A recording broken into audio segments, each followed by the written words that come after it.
Hi hello മിഷനി here. നിങ്ങൾക്ക് വേണമെങ്കിൽ ഒരു വ്യക്തിയെ ചിന്തിച്ച് ഈ വീഡിയോ കാണാം. അപ്പോൾ നിങ്ങൾ ആരെയാണോ ചിന്തിക്കുന്നത് ആ വ്യക്തിയുമായിട്ട് നിങ്ങൾ തമ്മിൽ കാണുമോ, എപ്പോൾ, എന്ന്, എങ്ങനെ എന്നുള്ള ചോദ്യങ്ങളുണ്ടെങ്കിൽ നമ്മളൊരു 6 കാർഡ് എടുത്തിട്ടുണ്ട്. ഏസ് ഓഫ് വാൻസ് വരുന്നുണ്ട്, chariot, knight of cups, 7 cups, fool, 7 പെൻഡിക്കിൾസ്.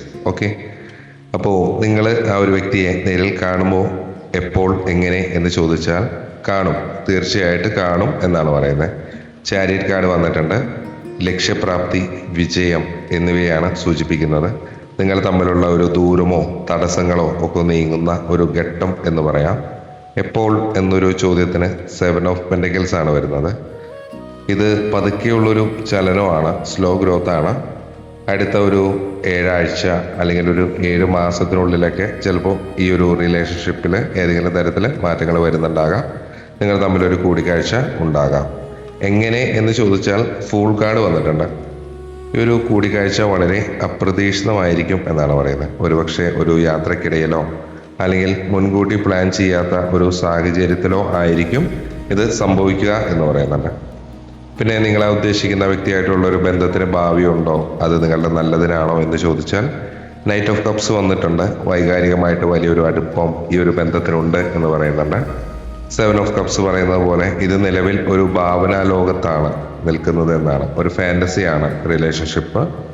ഇതിന് ശക്തമായിട്ടുള്ളൊരു ഭാവി കാര്യങ്ങൾ ഉണ്ടാകണമെങ്കിൽ സങ്കല്പങ്ങളിൽ നിന്ന് പ്രായോഗികമായിട്ടുള്ള തീരുമാനങ്ങൾ എടുക്കേണ്ടി വരും എന്ന് പറയുന്നുണ്ട്. നല്ലതിനാണോ എന്ന് ചോദിക്കുന്നത് ഇത് താങ്കളുടെ ഉള്ളിലെ എന്താ പറയുക, ക്രിയേറ്റീവായിട്ടുള്ള കാര്യങ്ങളെയും ആവേശത്തെയും ഉണർത്താൻ സഹായിക്കുന്ന ഒന്നാണ്. കാരണം ഇത് യഥാർത്ഥത്തിൽ നിങ്ങൾക്ക് നല്ലതാണ്. ഓക്കെ, എന്തിനാണ് ഈ ഒരു ബന്ധത്തിലേക്ക് വരുന്നത്, എന്താണ് നിങ്ങൾ ഈ ബന്ധത്തിൽ നിന്ന് പഠിക്കേണ്ടത് എന്ന് ചോദിച്ചാൽ ജീവിതം എന്ന് പറയുക ഒരു കൊച്ചുകുട്ടിയെ പോലെ കൗതുകത്തോടെ കാണാൻ പഠിപ്പിക്കാൻ വേണ്ടിയായിരിക്കാം ഈ ഒരു ബന്ധം നിങ്ങളുടെ ജീവിതത്തിലോട്ട് വന്നിട്ടുള്ളത്. ഒരു ഫൂൾ കാർഡിൻ്റെ എനർജി. 7 ഓഫ് പെൻഡിക്കിൾസ് നൽകുന്നൊരു പാഠം എന്ന് പറഞ്ഞാൽ ക്ഷമയാണ്. ആഗ്രഹിച്ച കാര്യങ്ങൾ ഉടനെ നടക്കില്ല എന്നും ചില കാര്യങ്ങൾക്ക് സമയത്തിന് വിട്ടുകൊടുക്കണമെന്നാണ് നിങ്ങൾ പഠിക്കേണ്ടതായിട്ടുള്ളൊരു പാഠം. കാരണം 7 ഓഫ് കപ്സിൽ നിന്ന് കിട്ടുന്നൊരു പാഠം വിവേചന ബുദ്ധിയാണ്. ഓക്കെ, അതായത് മോഹവലയങ്ങളിൽ പെട്ടുപോകാതെ യാഥാർത്ഥ്യത്തിനെ തിരിച്ചറിയുക എന്നുള്ളൊരു എനർജി. നിങ്ങളിതിൽ വരുത്തേണ്ട മാറ്റങ്ങൾ എന്ന് പറഞ്ഞാൽ നിങ്ങൾ ഇനി എന്ത് ചെയ്യണം എന്നൊരു ചോദ്യം ഉണ്ടെങ്കിൽ അമിതമായിട്ടുള്ള പ്രതീക്ഷകൾ വയ്ക്കാതിരിക്കുക. ആ വ്യക്തി നൽകുന്ന വാഗ്ദാനങ്ങൾ എത്രത്തോളം പ്രായോഗികമാണ് എന്ന് ചിന്തിക്കുക. പിന്നെ ചാരിയറ്റ് കാർഡ് നൽകുന്ന ഒരു സന്ദേശം പോലെ തന്നെ താങ്കളുടെ ജീവിതത്തിൻ്റെ ഒരു നിയന്ത്രണം നിങ്ങൾ തന്നെ ഏറ്റെടുക്കേണ്ട ഒരു ഘട്ടമാണ് എന്നാണ് പറയുന്നത്. ആ വ്യക്തിയെ കാണാൻ വേണ്ടി മാത്രം ജീവിതം മാറ്റിവെക്കാതെ നിങ്ങളുടെ സ്വന്തം ലക്ഷ്യങ്ങളിലേക്ക്, അത് കരിയറോ മറ്റ് താല്പര്യങ്ങൾ എന്തോ ആയിക്കോട്ടെ, അതിലോട്ട് ശ്രദ്ധ തിരിക്കാനാണ് പറയുന്നത്. കാരണം നിങ്ങൾ സ്വയം വളരുമ്പോൾ 7 ഓഫ് പെൻഡിക്കിൾസ് ആകുമ്പോൾ ഈ ഒരു ബന്ധത്തിലും പോസിറ്റീവായിട്ടുള്ള മാറ്റങ്ങൾ വരും എന്ന് പറയുന്നുണ്ട്. ഭൂമിയിൽ നമ്മളെന്താ പറയുക, പുല്ലിലോ മണ്ണിലോ ഒക്കെ കുറച്ചു നേരം ചെരുപ്പില്ലാതെ നടക്കുന്നത് അനാവശ്യമായിട്ടുള്ള ചിന്തകൾ കുറയ്ക്കുമെന്ന് പറയുന്നുണ്ട്. ആത്മവിശ്വാസവും കാര്യങ്ങൾ വർദ്ധിപ്പിക്കാൻ വേണമെങ്കിൽ ഈ മഞ്ഞ നിറത്തിലുള്ള വസ്ത്രങ്ങളോ മറ്റു കാര്യങ്ങളോ നമുക്ക് ഉൾപ്പെടുത്താവുന്നതാണ്. ഒരു ആത്മവിശ്വാസം കൂടും എന്നാണ് പറയുന്നത്. പിന്നെ അതുപോലെ ക്ഷമ, അത് പരിശീലിക്കേണ്ടതാണ് വേണ്ടത്. സമയം എല്ലാത്തിനും ഒരു മറുപടി നൽകും എന്നൊരു ബോധ്യത്തോടെ ശാന്തമായിരിക്കുക എന്നൊരു ഗൈഡൻസ് ആണ് തരുന്നത്. കാരണം ഈ ഒരു വ്യക്തി നിങ്ങളുടെ ജീവിതത്തിലോട്ട് ഒരു പുതിയൊരു ഊർജവും സർഗാത്മകതയും ഇതെല്ലാം കൊണ്ടുവരാനാണ് ഈ ഒരു വ്യക്തി വന്നത്. ഒരുപക്ഷെ താങ്കൾ വളരെ ഗൗരവപരമായിട്ട് ജീവിതത്തെ കണ്ടിരുന്ന അല്ലെങ്കിൽ ഒരു തരം മടുപ്പ് അനുഭവിച്ചിരുന്ന ഒരു സമയത്തായിരിക്കാം ഈ വ്യക്തിയുടെ ഒരു കടന്നുവരവ്. ഏസ് ഓഫ് വാൻസും ഫൂൾസും വന്നിട്ടുണ്ട്. കാരണം ജീവിതം ഒരു സാഹസികത ആണെന്നും ഭയമില്ലാതെ പുതിയ കാര്യങ്ങൾ തുടങ്ങാമെന്നും താങ്കളെ ബോധ്യപ്പെടുത്തുക എന്നത് മാത്രമായിരിക്കാം ചിലപ്പോൾ ഈ ഒരു വ്യക്തിയുടെ ദൗത്യം.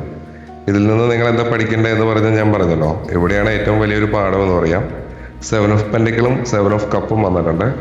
വിതച്ച ഉടനെ തന്നെ നമുക്ക് കൊയ്യാൻ കഴിയില്ല എന്നാണ് 7 ഓഫ് പെൻഡിക്കിൾസ് പഠിപ്പിക്കുന്നത്.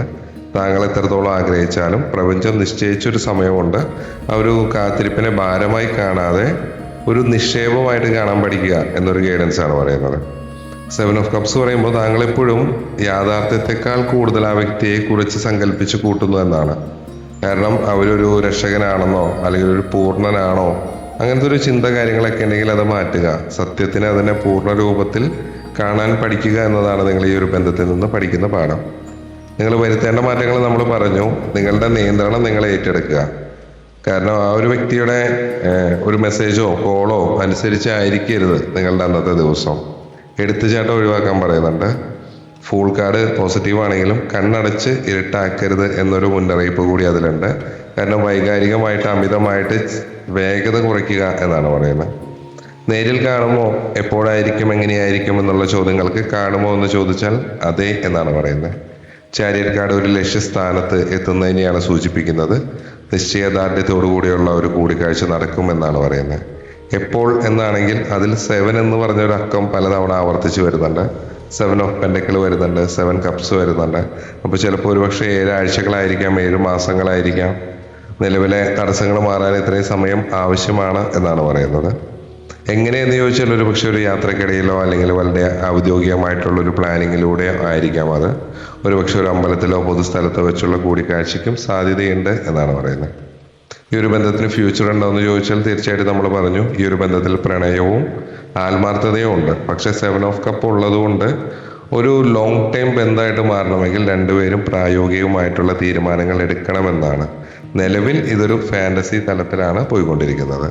ഇത് നല്ലതിനാണോ എന്ന് ചോദിച്ചാൽ തീർച്ചയായിട്ടും ഇത് നിങ്ങളെ കൂടുതൽ ആത്മവിശ്വാസമുള്ള ഏസ് ഓഫ് വാൻസ് പോലൊരു വ്യക്തിയാക്കി മാറ്റുമെന്ന് പറയുന്നുണ്ട്. ഇതിൽ ആഴത്തിലുള്ള പരിഹാരങ്ങൾ നമ്മളീ പറഞ്ഞു.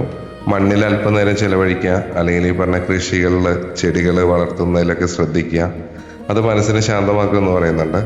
മഞ്ഞയും പച്ചയും നിറങ്ങളായിട്ട് ഉപയോഗിക്കുക. നിങ്ങളുടെ ജീവിതത്തിൽ ആവശ്യപ്പെട്ടതുപോലെ തന്നെ മഞ്ഞ എന്ന് പറയുന്ന ഒരു സ്വർണ്ണ നിറം ജീവിതത്തിൽ ഉപയോഗിക്കുമ്പോൾ തന്നെ ഒരു ആത്മവിശ്വാസം വർദ്ധിപ്പിക്കുമെന്ന് പറയുന്നുണ്ട്. ആ ഒരു വ്യക്തിയെ നിങ്ങൾ കാണുമ്പോൾ പറയാൻ ആഗ്രഹിക്കുന്ന കാര്യങ്ങൾ ഒരു ഡയറിയിൽ എഴുതി വയ്ക്കുക. അത് നിങ്ങളുടെ ഉള്ളിലെ സമ്മർദ്ദം കുറയ്ക്കാൻ സഹായിക്കുമെന്ന് പറയുന്നുണ്ട്. ചുരുക്കി പറഞ്ഞാൽ തമ്മിൽ കാണുമോ എന്ന് ചോദിച്ചാൽ കൂടിക്കാഴ്ച സംഭവിക്കും. പക്ഷേ അതിന് താങ്കൾ കരുതുന്നതിനേക്കാൾ ആഴത്തിലുള്ള ഒരു മാറ്റം നിങ്ങളുടെ വ്യക്തിത്വത്തിൽ മാറ്റേണ്ടതുണ്ട്. ക്ഷമയാണ് നിങ്ങളുടെ ഏറ്റവും വലിയ ഉപകരണം എന്ന് പറഞ്ഞാണ് നമുക്ക് ആ റീഡിങ് അവസാനിപ്പിക്കാനുള്ളത്. അപ്പോൾ ഇത് നിങ്ങൾക്ക് റെസണേറ്റ് ആവുന്നുണ്ടോ നോക്കാം. ജനറൽ റീഡിംഗ് ആണ്. നിങ്ങളുടെ വ്യക്തമായൊരു എനർജി കാര്യങ്ങൾ അറിയാൻ നിങ്ങളൊരു പേഴ്സണൽ റീഡിംഗ് എടുക്കണം. എവിടെ പോയി റീഡിംഗ് എടുത്താലും നെഗറ്റീവും പോസിറ്റീവും അറിഞ്ഞിട്ട് മുന്നോട്ട് പോവുക. അല്ലാതെ വീണ്ടും ടാലറ്റ് കണ്ടുകൊണ്ടിരുന്നിട്ട് കാര്യമൊന്നുമില്ല. ഗൈഡൻസിന് വേണ്ടിയിട്ടാണ് അത്. ഒരു സമയത്ത് നമ്മളത് എന്താണെന്ന് അറിയണം, അത്രയേ ഉള്ളൂ. പിന്നെ നമുക്ക് പലതരത്തിലുള്ള ബ്രേസ്ലെറ്റുകൾ അവൈലബിൾ ആണ്. പേഴ്സണൽ റീഡിംഗ് അവൈലബിൾ ആണ്. നമ്മൾ നെഗറ്റീവും പറയും, പോസിറ്റീവും പറയും. സന്തോഷിപ്പിക്കലല്ല ഉദ്ദേശം. താല്പര്യമുള്ളവർ മാത്രം വന്നാൽ മതി. ബ്രേസ്ലെറ്റുകളും ടമ്പിൾസും ഒക്കെ ആണെങ്കിൽ ഇതുപോലെ തന്നെ പലതരം കാര്യങ്ങൾക്കുള്ളത്. വണ്ണം കുറയ്ക്കാൻ, വണ്ണം കൂട്ടാൻ, ബ്ലാക്ക് മാജിക് മാറ്റാൻ, പ്രണയം ആകർഷിക്കാൻ, മണി ആകർഷിക്കാൻ, അങ്ങനെ പലതരത്തിലുള്ള കോൺഫിഡൻസ്, ബ്ലാക്ക് മാജിക് മാറാൻ പല കാര്യങ്ങൾക്കായിട്ടുള്ള ബ്രേസ്ലെറ്റുകളുണ്ട്. ഇതൊക്കെ വിശ്വാസം ഉണ്ടെങ്കിൽ മാത്രമാണ് ഉപയോഗിച്ചിട്ട് കാര്യമുള്ളൂ. അതൊക്കെ നിങ്ങളുടെ ഇഷ്ടമാണ്. അപ്പോൾ നമ്മുടെ അടുത്തൊരു വീഡിയോ ആയിട്ട് വീണ്ടും കാണുന്നവരെ ബൈ ഫ്രോം മിഷാൻ.